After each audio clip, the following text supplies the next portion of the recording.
사람은 평생 무엇을 위해 살아가는 걸까요? 젊을 때는 누구나 이렇게 말합니다. 지금은 힘들어도 괜찮다. 나중에 편해지면 된다. 자식만 잘 되면 내 인생은 성공이다. 그래서 우리는 오늘의 몸을 갈아서 내일을 만들고 나 자신의 욕심과 꿈은 뒤로 미룬 채 가족의 삶을 먼저 챙기며 살아옵니다. 하지만 인생의 끝자락에 서보면 그 믿음이 반드시 정답은 아니었다는 사실을 조용히 깨닫게 됩니다. 오늘 들려드릴 이야기는 평생 가족과 자식을 위해 자신을 지워버리듯 살아온 한 노부부의 이야기입니다. 그리고 노년의 문턱에서 그들이 마주한 외로움과 상실, 후회, 그리고 늦게 찾아온 작은 희망의 기록입니다. 영수 씨와 순자 씨는 20살 초반에 만나 결혼했습니다. 가진 것이라고는 단칸방 하나와 삐걱대는 장롱, 오래된 선풍기 하나뿐이었지만 둘은 서로만 있으면 충분하다고 믿었습니다. 방 한가운데 놓인 작은 밥상에 마주 앉아 라면을 끓여 먹으며도 웃음이 끊이지 않았고 비 오는 날이면 창문에 떨어지는 빗소리를 들으며 미래 이야기를 나누었습니다. 영수 씨는 새벽 첫 차를 타고 공사장으로 나갔습니다. 철근 냄새와 시멘트 먼지가 가득한 현장에서 하루 종일 몸을 쓰며 일했고 퇴근하면 손바닥에 굳은 살이 배어 있었습니다. 순자 씨는 새벽 시장에 나가 김치와 반찬을 팔며 아이 셋을 키웠습니다. 비 오는 날에도 우산 하나 들고 좌판을 지켰고 손이 트고 갈라져도 연고 하나 바를 시간 없이 다시 장을 보러 나갔습니다. 아이들이 감기에 걸리면 밤새 이마를 짚어가며 열을 재고 학원비가 밀릴까봐 본인 옷은 몇 년씩 입었습니다. 신발 밑창이 닳아도 테이프로 붙여 신었고 머리를 자르는 것도 1년에 한 번이면 충분하다고 생각했습니다. 부부의 입버릇은 늘 같았습니다.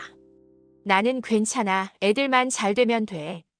시간은 그렇게 조용히 흘러갔고 아이들은 어느새 어른이 되었습니다. 큰아들은 대기업에 취직했고 둘째는 해외 유학을 다녀왔고 막내는 공무원이 되었습니다.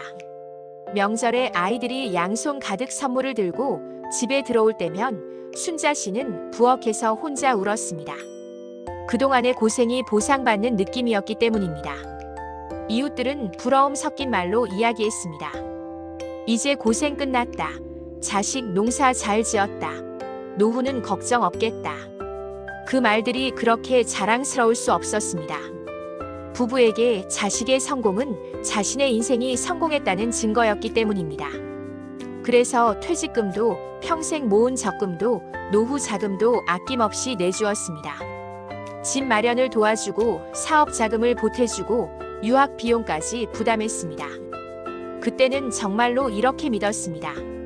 우리가 조금 불편하면 어떠냐, 애들만 잘 살면 그게 행복이다. 하지만 인생은 늘 계획대로 흘러가지 않습니다.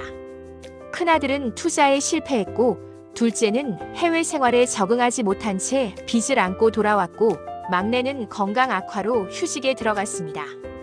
부부는 다시 통장을 열었습니다. 비상금, 마지막 예금, 보험 해약금까지 하나씩 꺼내기 시작했습니다. 부모로서 해줄 수 있는 건 돈뿐이라고 믿었기 때문입니다. 하지만 상황은 나아지지 않았습니다. 빚은 눈덩이처럼 불어났고 결국 살던 집까지 정리해야 했습니다. 평생 땀으로 쌓아 올린 삶이 몇 년 만에 무너져 내렸습니다. 이삿짐을 싣던 날 순자 씨는 빈집 바닥에 한참을 앉아 있었습니다. 아이들이 어릴 때 기어다니던 마룻바닥, 가족 사진이 걸려있던 벽, 명절마다 웃음이 가득했던 거실이 텅 비어 있었습니다. 처음에는 자식들도 자주 찾아왔습니다. 미안하다는 말도 했고 다시 일어나겠다는 약속도 했습니다. 하지만 시간이 흐르자 전화는 점점 줄어들었고 메시지 답장은 늦어졌고 방문은 명절에 한 번 있을까 말까가 되었습니다. 부모의 어려움은 어느새 자식들에게 부담이 되어버렸습니다. 요즘 너무 바쁘다. 형편이 아직 어렵다. 나중에 여유 생기면 찾아뵙겠다. 그 말들은 늘 다음으로 미뤄졌고 그 다음은 오지 않았습니다.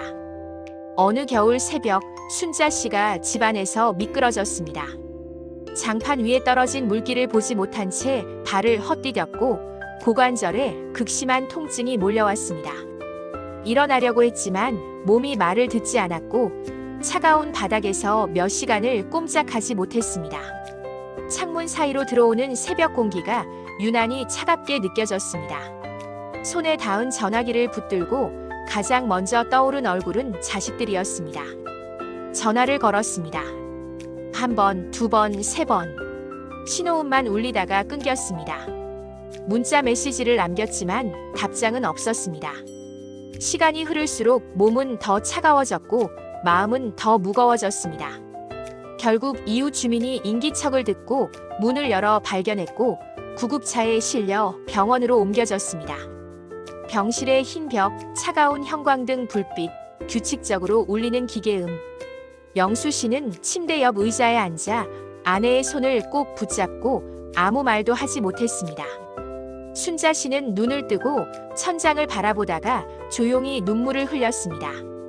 몸이 아파서가 아니라 가장 힘든 순간에 누구에게도 닿지 못한 자신이 너무 서러웠기 때문입니다.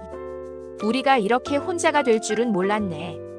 그 말 한마디에 병실 공기가 더 무겁게 가라앉았습니다. 퇴원 후 집으로 돌아왔지만 집은 이전보다 더 조용하게 느껴졌습니다.